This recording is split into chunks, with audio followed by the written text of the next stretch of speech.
Shug. Oh yeah, so bam.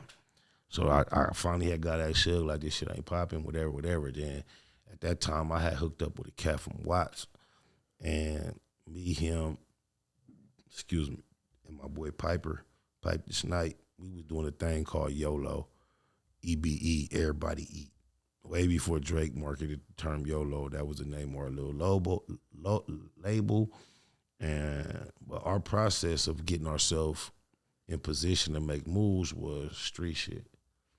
And the cat that was being the CEO, he had the plug where he had the products and all that. And he had the connections out of town. And the way we was planning on getting our finances together to be able to fund our label was to get our hands dirty, do our shit. So what happened was I took a trip to Atlanta, Georgia under the guise of a older individual who's gonna be the CEO of this label. I had I had like a kilo of cocaine. I had a few thousand ecstasy pills.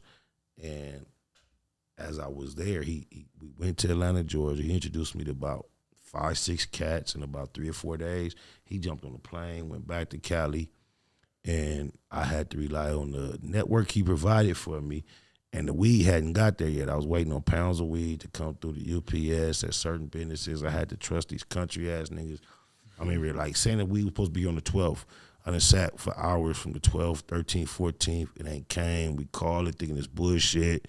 Had to wait till the 18th and it finally come. You had to take the chance that it ain't hot. They ain't found it. Then I remember having to be in Atlanta, Georgia. I'm talking about, long story short, during that period of time, my oldest brother, my name is Spider. I'm Baby Spider from 97th Street. I got an oldest brother. That's my daddy's son from 97th Street. He Big Spider. He was in Nashville, Tennessee, which is less than 2 hours drive from Atlanta where I was. Went through some sibling rivalry type shit. He used to call me and tell me what was cracking on some gangster hustling shit in Nashville, what he was going through. And at that time, as a younger brother, I was in Atlanta just hoping my whole shit bubble to where I could finally tell him where it's cracking over here. And throughout that experience, he happened to tell me in Nashville, Tennessee, part of his appeal, trying to floss on me, I'll be with Young Buck, this, da-da-da-da-da. So he knows my aspirations as a rapper. I'm like, well, if it's like that, cuz, why don't you call me with cuz on the phone? So he called me with Young Buck on the phone, bam. So I'm like, okay, my brother really out here with a nigga that got his own G-Unit. I was not a G-Unit fan at this time. The whole presentation that I heard from them, it looked so Hollywood and overproduced. I just wasn't into it. It was commercial. But once my brother made a real personal contact, I kind of like got dialed in and was like, okay. And subsequently, Young Buck was taking off on his Straight Outta Cashville tour, his debut album. And I was in Atlanta, Georgia, which is, like I say, less than 2 hours from Nashville, Tennessee. And the cats that my brother was with from Nashville was so close to Young Buck that on that tour, Young Buck was scheduled to come to Atlanta very shortly there. And then, so the people that my brother was with in Nashville, they came to Atlanta a couple days before Young Buck was scheduled to be there. And we was hanging out, going to clubs, linking up, running the streets together. And they knew Buck on his tour was coming to Atlanta soon. Mm-hmm. They was real close to him, his Nashville homies. These are niggas my brother was fucking with. So I can remember one time we left the club, we was in the Waffle House, like 3, 4 in the morning, right before the sun came up. I'm loaded, high. And the niggas that we was with in Atlanta that was from Nashville didn't really give a fuck about rap. That was on some whole other street shit, getting money. But I just took that moment to start rapping a cappella in the motherfucking Waffle House. And I remember one of the Young Buck homeboys doing me like this. He was like, oh, dog, I ain't know you had it like that, dog. He like, check this out, I don't give a fuck about no rap. He like, but when Buddy get here, talking about Buck, he said, when Buddy get here, I'm gonna put him in your lap. He said, I promise I'm gonna put him in your lap. So we probably had 2 or 3 days before Young Buck was scheduled to get in town. And I can remember multiple times throughout them days, when we was moving through the streets, no matter what, he'd catch my eye, he'd just do me like this. And then the moment came to where these cats were so close to Buck. What just ironically happened was when he was scheduled to come to Atlanta, but I think he was supposed to go to Milwaukee from Chicago and then come to Atlanta. But while he was in Chicago, the G-Unit Spinner got robbed. He spent extra days in Chicago trying to get the spinner back, fucked off the Milwaukee date, and it caused him to come straight to Atlanta. So by the time he came to Atlanta, 50 wasn't taking no phone calls from him because of the whole shit. He was waiting till he saw him in person to speak to him. And the cast that we was fucking with from Nashville was so close in his circle that when Young Buck got to Atlanta, he had to go straight to the radio station.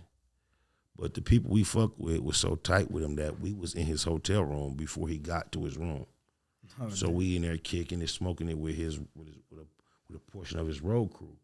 So by the time he came from Chicago to Atlanta, went to the radio station, got to his room, it's a group of his homies in the room with some cats that he don't know, which includes me. Yeah. So this shit just happened a couple days ago. He get right in the room. I'm like a fly on the wall, sitting in the corner, and he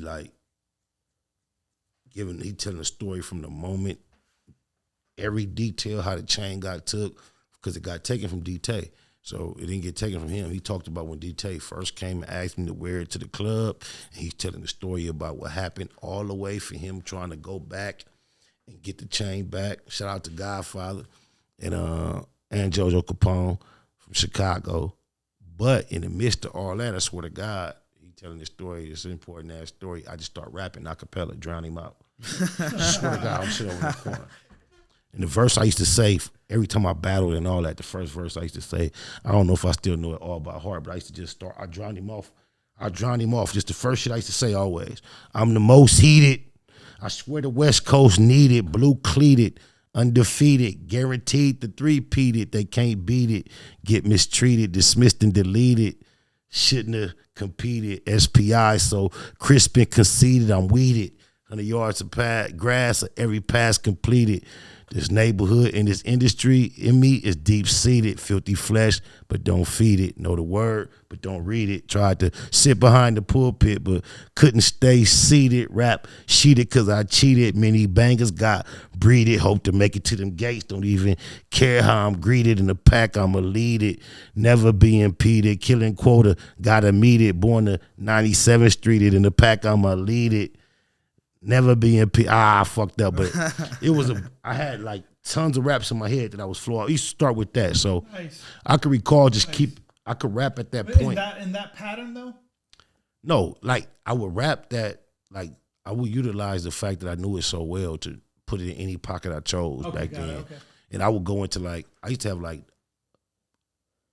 no exaggeration, maybe 18 or 20, 30, 40 16s that I would just connect.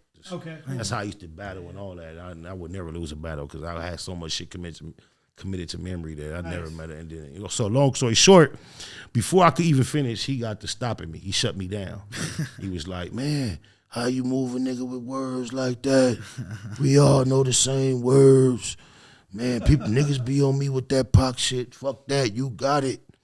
I can't believe you ain't got no situation, man. If my people can't make it shake, I'm gonna have somebody. So this is how I first grasped him as a supporter in, being able to get in with the G Unit crew. But like I told you, his initial interest was his chain had got taken that night.